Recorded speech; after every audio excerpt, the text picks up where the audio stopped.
Naprijed. Na 6 igrača Rijeke. Aut, Kalik izvodi ekspresno. Prilika je za ubačaj prema Trajkovskom! 2-1 vodi Hajduk, 78. minuta.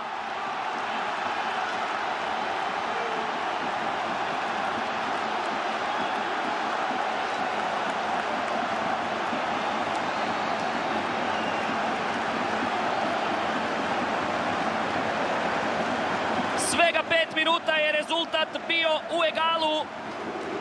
Gledamo tu kako je lopta izašla u aut. Vrlo brzo je to izveo Antoni Kalik. Ide ubačaj Ivana Rakitića na Aleksandra Trajkovskog koji je ostao sam na 5 metara.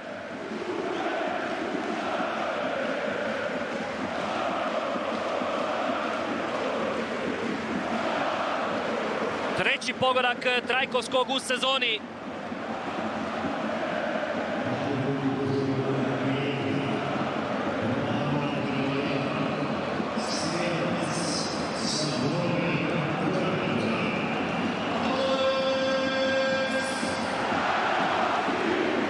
Sad ponovno se vraćamo na onu priču od malo prije.